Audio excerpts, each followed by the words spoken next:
إن الحمد لله نحمده ونستعينه ونستغفره ونستهديه ونعوذ بالله من شرور أنفسنا ومن سيئات أعمالنا.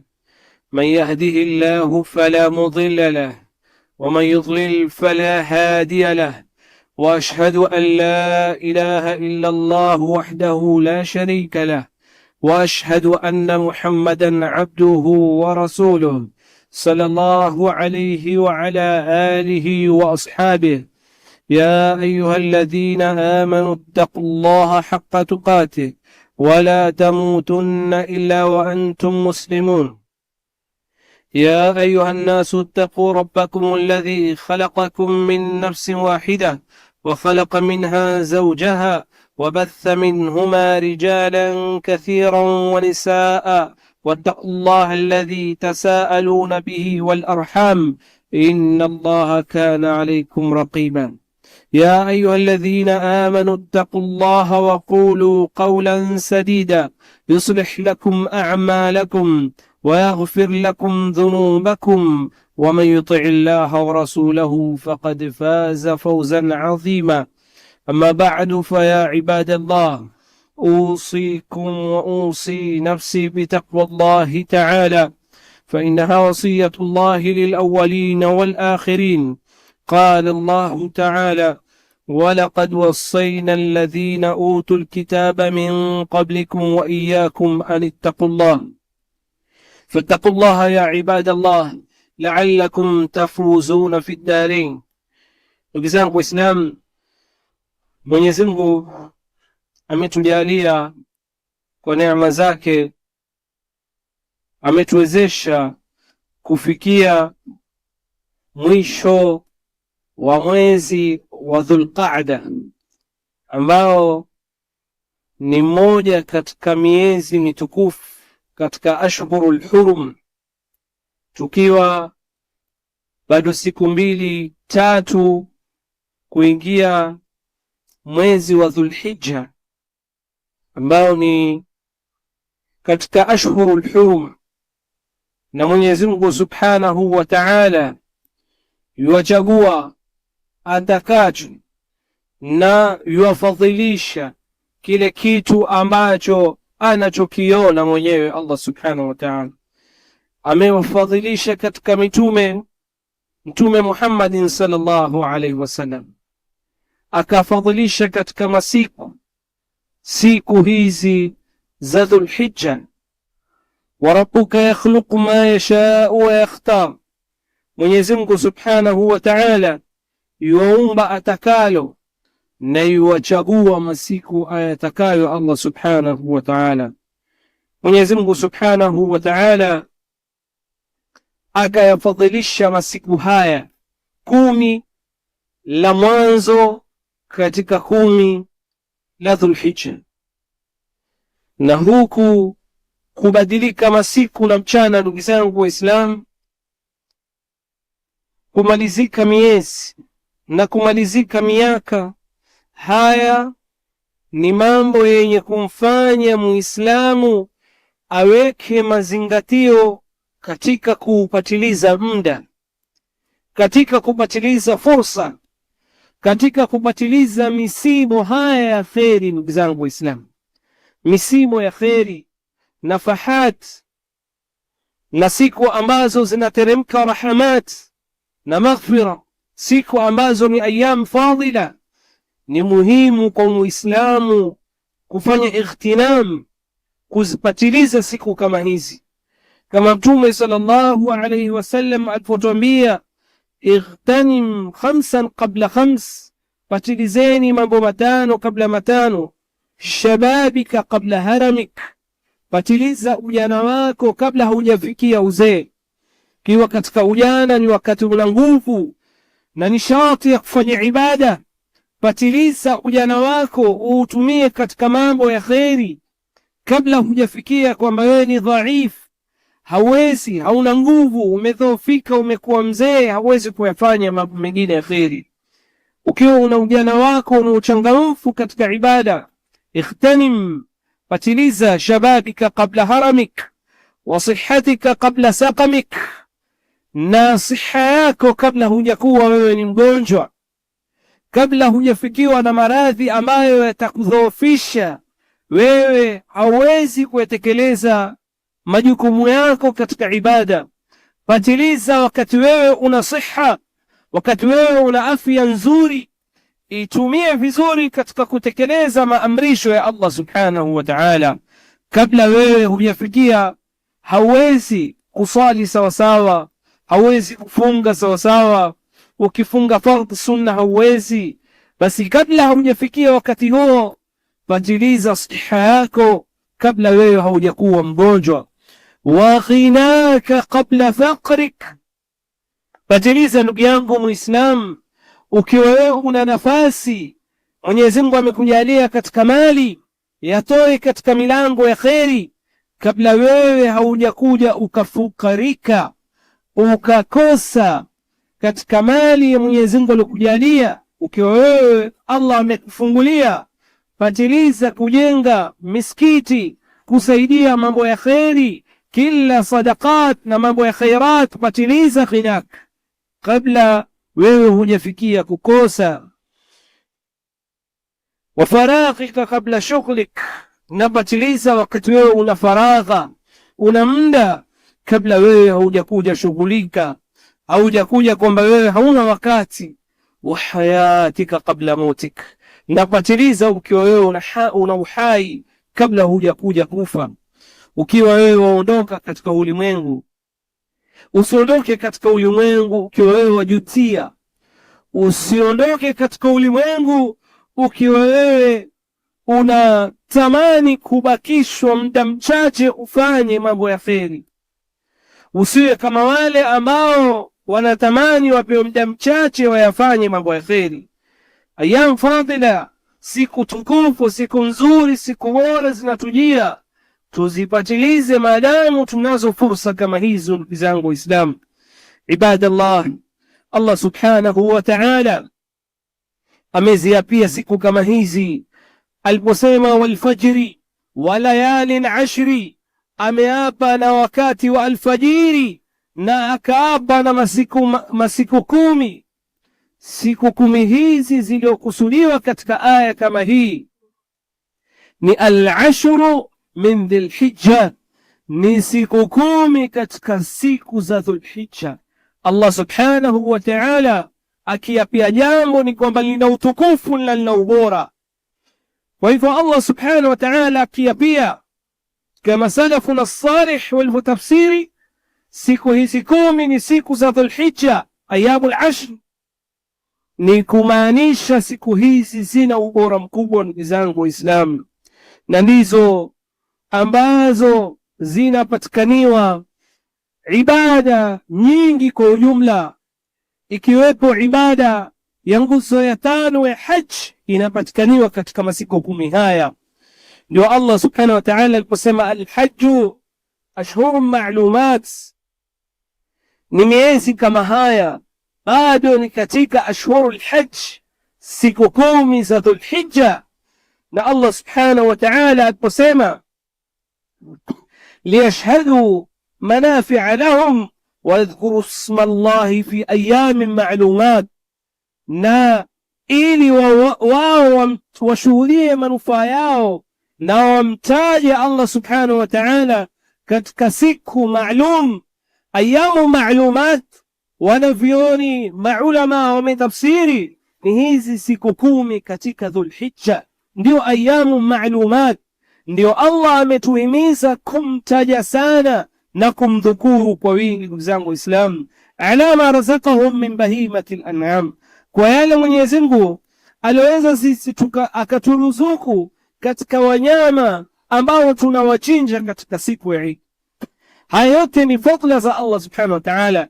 Mwenyezi Mungu kutuwezesha akatufanyia wepesi mnyama, mbuzi ukashika ukaweza ukamchinja, ng'ombe, ngamia. Haya yote bahimatul an'am ni riziki ya Allah subhanahu wa ta'ala, ametufanyia wepesi. Tumtaje Allah subhanahu wa ta'ala kwa fadhila kama hizi. Ndugu zangu Waislamu, siku kumi kama hizi michana yake wanavyoni wamefikia kwamba ni michana bora hata kuliko michana ya ashru awakhir ya Ramadhan, kama alivyosema Ibn Taymiyyah rahimahullahu ta'ala.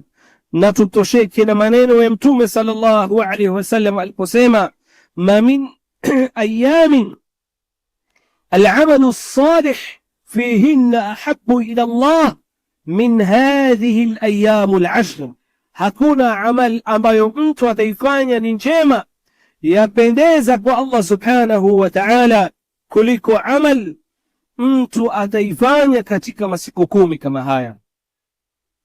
Amal yoyote, qira'atu Qur'an, al-adhkar, salawat, amal yoyote utakayoifanya katika siku kama hizi yapendeza sana kwa Allah subhanahu wa ta'ala. Mtume sallam akatumia sigha ya tafdhil, ahab, yapendeza zaidi kwa Allah subhanahu wa ta'ala.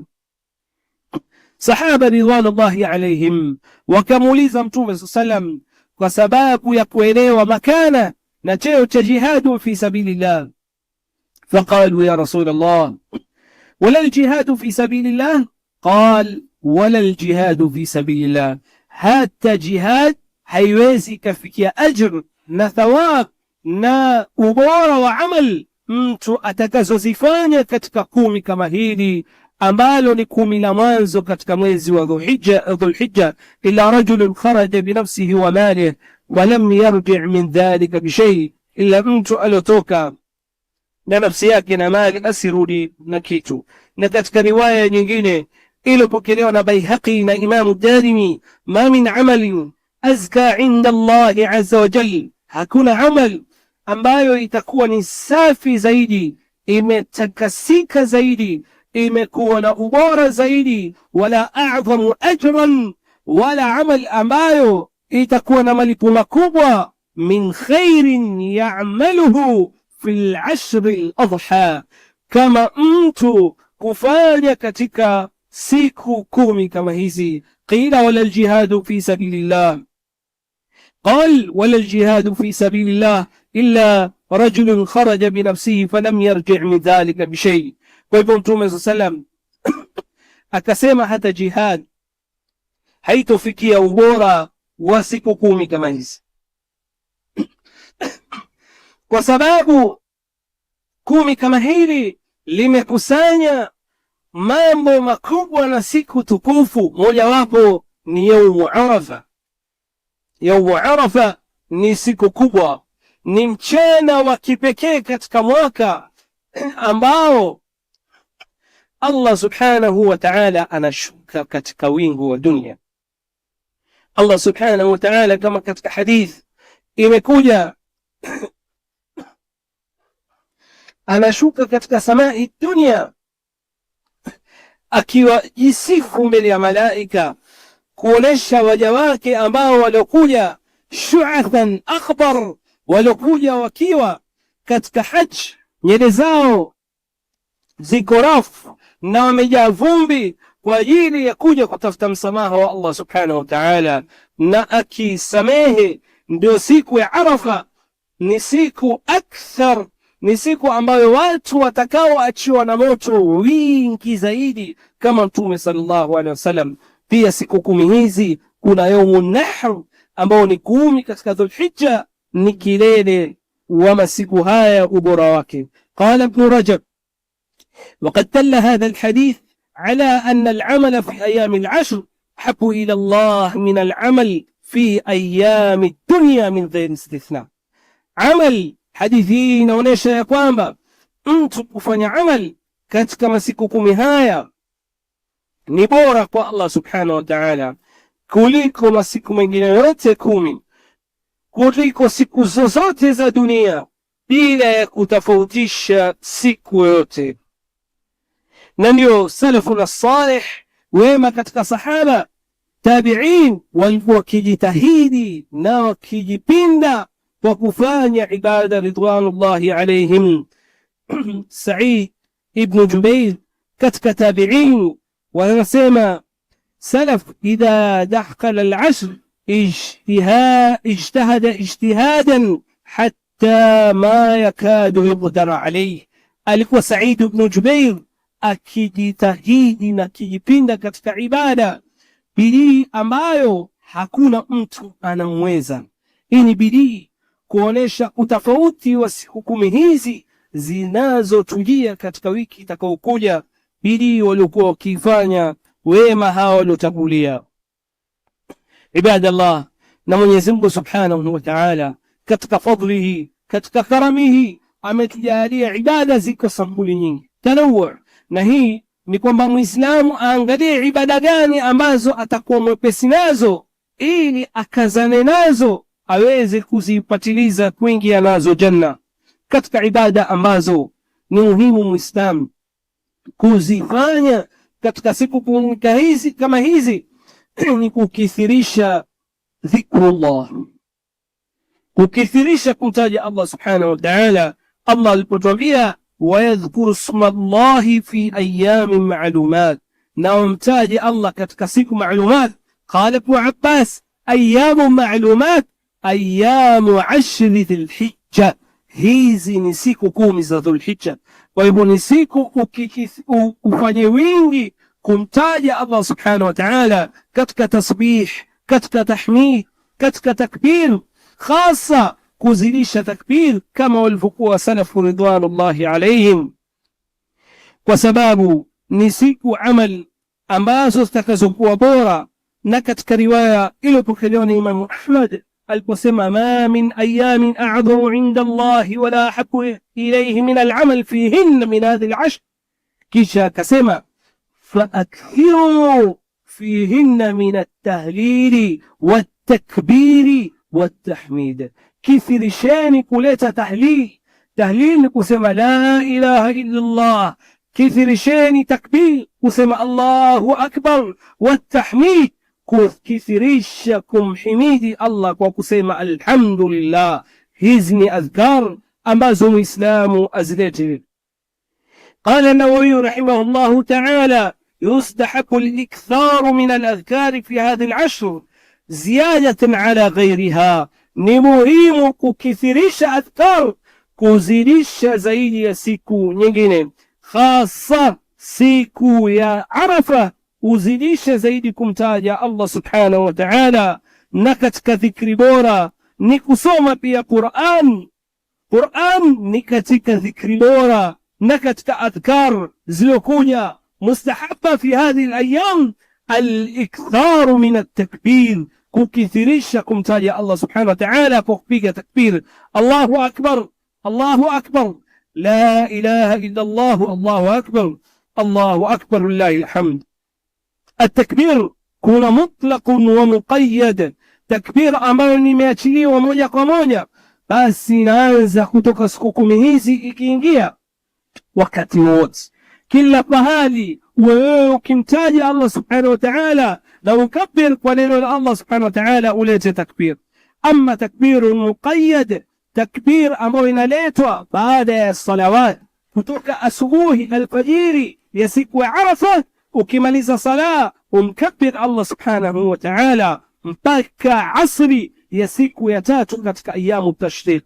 Allahu akbar, Allahu akbar, la ilaha illa Allah, Allahu akbar, Allahu akbar, walillahi alhamd. Wengine waislamu wanangoja siku ya Arafa na siku ya Eid peke yake. La, ndugu zangu waislamu, kutoka ikiingia Dhulhijja kithirisha kila wakati, hata kazini mwako, sokoni, kama walivyokuwa sahaba ridwanullahi alayhim. Rawa al-Bukhari rahimahullahu ta'ala قال كان ابن عمر وأبو هريرة رضي الله عنهما يخرجان إلى السوق في أيام العشر. صحابة هؤلاء ابن عمر na Abu Huraira walikuwa wakitoka wakienda sokoni, yukabbiron, wakipiga takbir, wayukabbiru nnasu bitakbirihima, na watu wakileta takbir kwa kuzisikia takbira zao. Maana yake wakitoa sauti, Ibn Umar akileta Allahu akbar siku zote hizi 10, na Abu Huraira nafsu shay akileta takbiri hizi akitembea katika masoko, katika kila pahali. Na hii ni sunna iliyopotea, ndugu zangu Waislamu. Ayyamul ashr ni siku ya kuzidisha takbir, katika sokoni, katika kazini mwako, kila pahali waislamu wao wakimtaja Allah subhanahu wa ta'ala na wakikabir takbiri kama hii. Ama takbiru almuqayyad kama tulivyosema ni baada as-salawat min al-fajr yawm al-arafa ila asri ayyam at-tashriq.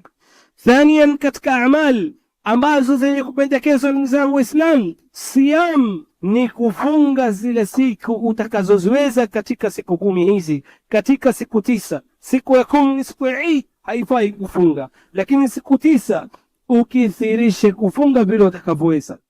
Ni katika amali ya khair saum. Na Mtume sallallahu alaihi wasallam, hadithi ya Nasai na Abu Daud, imepokelewa kwa wake zake Mtume sallam, kana Rasulullah yasumu 9 Dhulhijja wa yawm Ashura wa 3 ayyam min kulli shahr. Alikuwa akifunga siku 9 hizi na akifunga siku ya Ashura na siku 3 katika kila mwezi. Kwa hivyo ni ibada bora muislamu kujikurubisha kwa Allah subhanahu wa ta'ala. Sema man sama yawman fi sabilillah ba'ada Allahu anhu an-nara 70 kharifa. Mtu yoyote atakayefunga siku moja kwa ajili ya Allah, Allah atakuweka mbali na moto masafa yaliyokuwa mbali zaidi. Kwa hivyo tukithirisheni ibada ya saum vile atakavyoweza. قال ابن رجب رحمه الله تعالى وقد دل حديث ابن عباس على مضاعفة جميع الأعمال. Hadithi Ibn Abbas iliyoeleza ubora wa amal katika siku kama hizi, imeonyeshwa amal zinaongezwa malipo na ajri, amali zote, jamii amali salihah fil ashr min ghairi istithna, bila kutoa amali yoyote ya kheri. Kwa hivyo kila amali ya kheri ikiwepo saum ni bora na ni nzuri kuifunga katika siku kama hizi, hasa ifikie siku ya Arafa. Ile sasa ndio kilele. Tumesema tumbea siyamu yaumi Arafa, kufunga siku Arafa. Ahtasibu ala Allah an yukaffira السنة التي قبله والسنة التي بعده. siku Arafa kuifunga anatarajia kwa Allah subhanahu wa ta'ala kufutiwa dhambi ya miaka miwili. Ndugu yangu Muislamu, dhambi za miaka miwili, mwaka ule kutangulia na mwaka utakaokuja, basi utafutiwa dhambi zake. Ni bahati kubwa kuipata fursa kama hii. Usikose ndugu yangu Muislamu kufunga siku ya Arafa. Katika ibada ya tatu Muislamu afanye bidii kuipatiliza ni kuzitekeleza faradhi za Allah subhanahu wa ta'ala, kwani jambo bora la Muislamu kujikurubisha katika ayyamul ashr ni kuzitekeleza sala za faradhi, salawatu al-khams bil jamaa, uzitekeleze kwa jamaa kwa wakati wake. Kubwa la mja kujikurubisha kwa Allah subhanahu wa ta'ala ni jambo la faradhi, kama Allah aliposema katika hadithi al-Qudsi, hadithi Abi Huraira, asema Mtume sallam, qala Allah inna Allah qala wama taqarraba ilayya abdi bishay'in habba ilayya mimma aftaradtuhu alayhi, hajajiweka karibu mja wangu kwa amal bora zaidi kama amal ambayo mimi nimemlazimisha nayo, amal ambayo ni ya faradhi, amali ya fardh. Salawati hizi zilizokuwa fardh na amali nyingine za faradhi ni katika matendo mazuri kabisa wewe kujiweka karibu kwa Allah subhanahu wa ta'ala. Muhafadha, jambo la 4 ni kuhifadhi, ndugu zangu Waislamu, sunanur rawatib, kushikilia katika ayyamul ashr. Ufanye bidii katika sunan ambazo uzisali zilokuja kabla ya sala na baada ya sala. Kuna sunan tuliowekewa na Mtume sallam, sala za sunna ambazo unasali kabla ya sala ya fardh na sunna zilokuwa baada ya fardh. Hizi usipatilize, usiziachie, hasa siku kama hizi. Mtume sallallahu alaihi wasallam akituambia, ma min abdin muslimin yusalli lillahi kulla yawmin 12 rak'a tatawuan ghayra faridha illa bana Allahu lahu baytan fil janna. Hakuna yoyote ambaye atakayesali raka 12 za sunna ambazo sio za faradhi kila siku, raka 12, illa Allah atamjengea nyumba janna. Nazo ni 2 kabla ya fajr na 4 kabla ya dhuhr, 2 baada ya dhuhr na 2 baada ya maghrib na 2 baada ya isha. Hizi ni rawatib 12, uzipatilize, hasa katika siku 10 kama hizi, ili uipatilize upate janna. Mtume sallallahu asema katika hadithu qudsi, qala Allah, wama yazalu abdi yataqarrabu ilayya bin nawafil hatta uhibbahu, wala mja wangu hatoacha kuiweka karibu kwangu mimi kwa ibada ambazo ni za sunna, salawat za sunna, saum za sunna, mpaka atafikia apate mapenzi yangu. Waonaje ndugu yangu Muislamu? Ufanye amal ambazo Allah azipenda, amal ambazo wapata mapenzi ya Allah katika siku ambazo ni bora kama hizi. Ndugu yangu Muislamu, mwisho ndugu zangu Waislamu, al-ihsanu ila nnas. Ibada ya 5 ni kufanya wema watu kiujumla.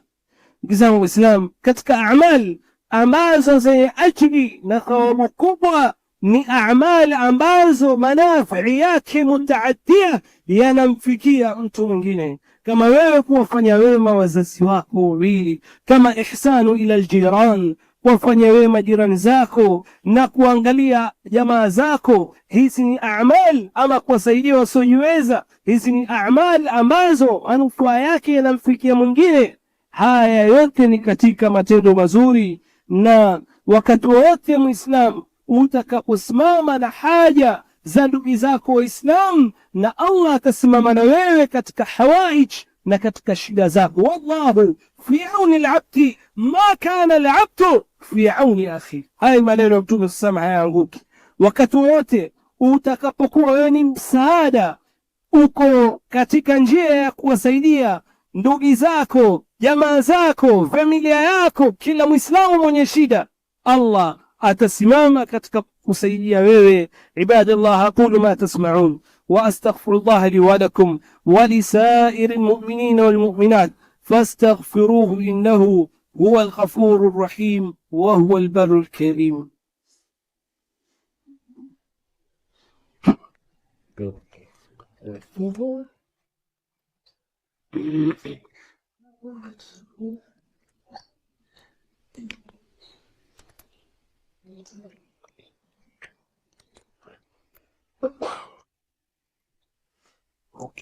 الحمد لله رب العالمين، وأشهد أن لا إله إلا الله ولي المتقين، وأشهد أن محمدا عبده ورسوله أرسله الله رحمة للعالمين، صلى الله عليه وعلى آله وأصحابه ومن تبعهم بإحسان إلى يوم الدين.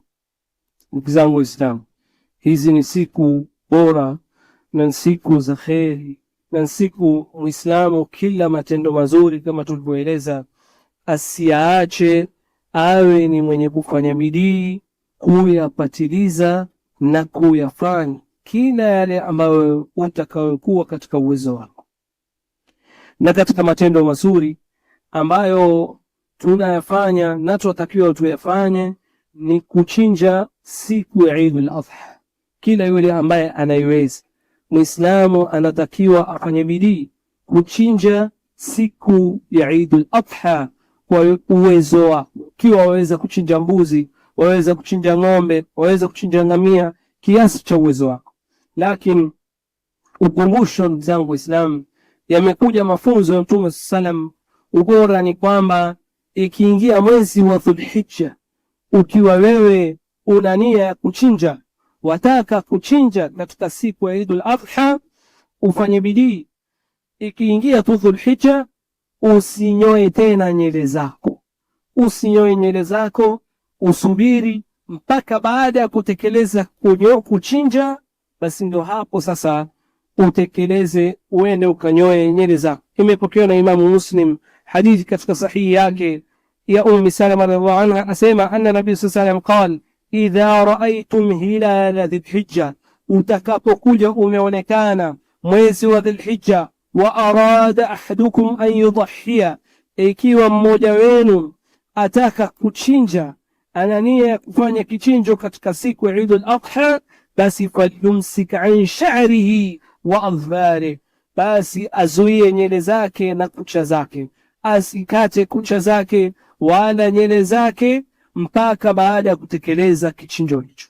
Kwa hivyo ikiwa una nia kutayarisha, nyoa nywele zako mapema, kata kucha zako kabla haijaingia Dhulhijja, ili ikiingia Dhulhijja ujitayarishe, usubiri. Haya yote ni kwetu sisi kujifananisha na wale mahujjaj Baitullahi Haram, wale Mwenyezi Mungu aliowezesha kwenda kutekeleza ibada ya haji, na sisi huku masiku 10 haya wakiwa wao wanashughulika na ibada tarehe 8 wakienda Mina, siku ya 9 wanakwenda Arafa, na siku ya 10 wakianza kutupa mawe na kunyoa nywele zao na kuchinja vichinjo vyao.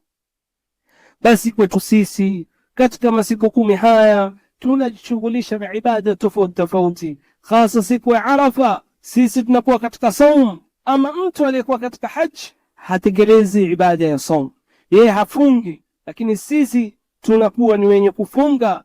Na siku ya 10 sasa hapo tunakuwa ni wenye kuchinja vichinjo vyetu na kugawanya nyama kwa wale watu wasiojiweza. Ibadallah, kama tulivyosema mwanzo, fursa ya maisha yako ni moja, fatiliza uhai wako kabla haujatoka. Ibadallah, واكثروا من الصلاة والسلام على نبيكم. قال الله تعالى آمرا: إن الله وملائكته يصلون على النبي يا أيها الذين آمنوا صلوا عليه وسلموا تسليما. اللهم صل على محمد وعلى آل محمد كما صليت على إبراهيم وعلى آل إبراهيم إنك حميد مجيد. اللهم بارك على محمد وعلى آل محمد كما باركت على إبراهيم وعلى آل إبراهيم إنك حميد مجيد. وارض اللهم عن الصحابة والتابعين. اللهم اغفر المؤمنين والمؤمنات والمسلمين والمسلمات الأحياء منهم والأموات. اللهم اعز الإسلام والمسلمين وأذل الشرك والمشركين. اللهم إنا نسألك الهدى والتقى والعفاف والغنى. اللهم سهل لنا مما نريد ونجنا مما نخاف. اللهم اجعلنا من السعداء المقبولين ولا تجعلنا من الأشقياء المطرودين. ربنا آتنا في الدنيا حسنة وفي الآخرة حسنة وقنا عذاب النار. وصل اللهم على محمد وعلى آله وصحبه وسلم وأقيموا الصلاة.